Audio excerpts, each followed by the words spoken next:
Hey there, NFL football fans. This is the lovely Rita Sanchez, aka your option football champ for the 2023 NFL season. I'm inviting you to join us for the 2024 option, where we pick the winning teams for each week's matchups and compete against each other to see whose picks reign supreme. Are you in? Head over to CBS Sports and search for the Option 2024 League or hit the link in the bio on the Fade Route socials and join today. It's for free. Pick a witty name, some winning teams, and I'll see you out there for week 1.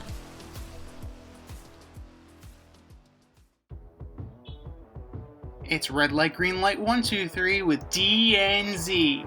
Here are your hosts, D and Z.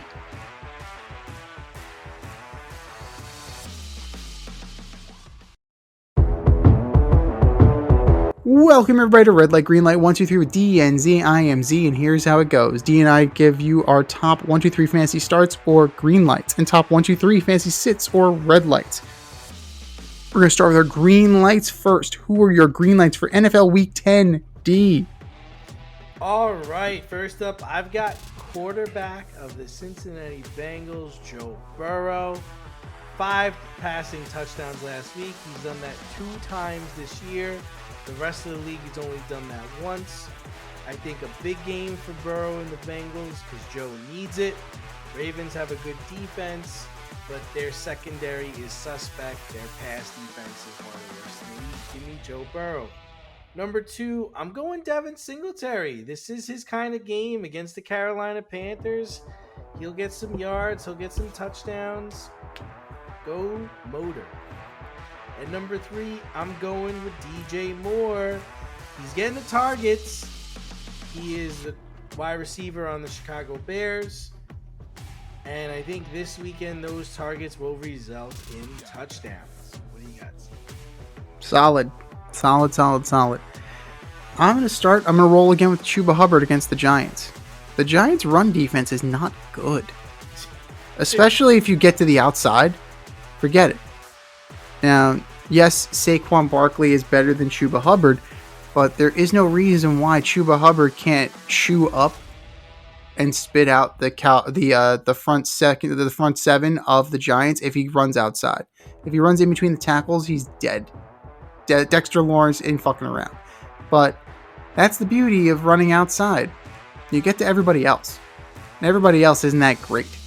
So I think Chuba Hubbard is going to have a pretty good game against the Giants. Number 2, give me Dawson Knox against the Colts. And only because I'm unsure about Amari Cooper. I know he missed last week with a wrist. I don't know if he's going to be in again, so that might have an uptick in targets for Knox. And I think he's going to find the end zone at least once against the Colts. And then number 3, give me James Conner against the Jets. The Jets can't stop anybody on the ground either. Something about New York defense is not being able to stop the run. James Conner is going to have a big day. He's going to run it right down the Jets' throat, and it'll be no mas by the third quarter. But those are our green lights. Who are your red lights, D? All right, well, first up, I've got Travis Etienne and Tank Bigsby. They are the running backs of the Jacksonville Jaguars. I don't like any Jacksonville Jaguars offensive players against the Vikings this weekend. Let's put it that way. Number 2, I've got a surprising one. I've got actually DeAndre Hopkins. I think the Denver defense will make life difficult for the Chiefs wide receiver this weekend. And number 3, I'm going with quarterback of the Washington Commanders, Jaden Daniels. Pittsburgh has had 2 weeks to prepare for this game, and they're going to get to show you why they are an elite class in the AFC. That's fair. That's very fair.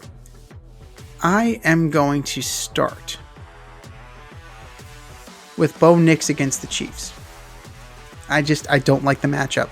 I think I like the pass rush of the Chiefs. I like how they get their linebackers involved, and I think that's going to limit Bo Nix's time in the pocket. So Chris Jones is going to get to know him very intimately, as is George Karlaftis. So we're going to see how that goes. Another sit for me. Oh, I really don't like really any of the Cowboys against the Eagles. But if I'm going to pick one, I am going to say Brandon Cooks. Completely neutralized with Cooper Rush under center. He's going to want to be your go-to target. He's going to want to be your number one. You're going to want him to be your number one, especially if CD can't play.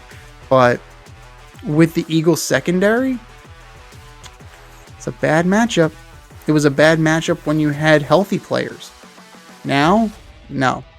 Just a million times, no. And then number 3, I don't like Tua against the Rams. The Rams still have a stout defense. And I'm still concerned for Tua. At the end of the day, I'm still concerned that one bad hit is going to just unravel everything. But I'm hoping that doesn't happen. But it's still a bad matchup. Those are our red lights. Those are our green lights. What are yours? Hit us up, faderoutemail@gmail.com. Slide in our DMs on IG at FadeRoute Podcast, or drop us a line on X at FadeRouteDNZ, and let us know who you got for NFL Week 10. Time for us to run the go route again. We'll talk to you next week. Thanks for listening to this episode of our podcast. If you liked what you heard and you want to hear more, be sure to like and subscribe on your favorite podcast platform. Leave us a review, rate us 5 stars, turn on subscription notifications, and share on social media. Tell your friends and spread the word.